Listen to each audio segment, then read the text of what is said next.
त्यामुळे त्यांच्याशी बसून आपण त्यावर चर्चा करू. चालेल. एकूण उत्पादन किती आहे, कन्झम्पशन किती आहे, एक्सपोर्ट किती आहे आणि उत्पादन किती व्हायला पाहिजे, दिवसेंदिवस का कमी होतंय, त्याचा सगळा अभ्यास करून आपण तेव्हा बसू. चालेल सर. दुसरी सगळ्यात महत्वाची समस्या सर, सोयाबीन आणि मका उत्पादक शेतकऱ्यांसाठीची जी समस्या आहे की शासन हमी भाव डिक्लेअर करतं, हमी भाव मिळतो पण, परंतु परिस्थिती काय असते सर की शासनाचा जो क्रायटेरिया असतो त्याच्यामध्ये मॉइश्चर पाहिजे असतं 12चं सोयाबीनसाठी आणि मक्याचं पाहिजे असतं 15चं मॉइश्चर.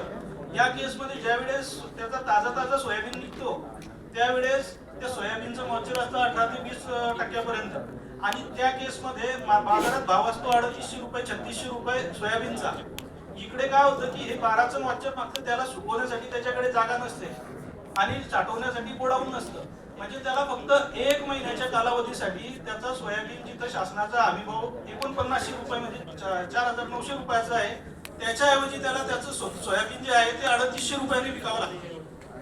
तर अशा केसमध्ये सर ते पण सोयाबीन खरेदी आणि कापूस खरेदी हे दोन्ही केंद्र सरकारच्या अंडर आहे. ऐकून घ्या, पणन विभागाच्या अंतर्गत आहे. पणन विभागाला सांगून केंद्र सरकारशी बोलायला सांगते.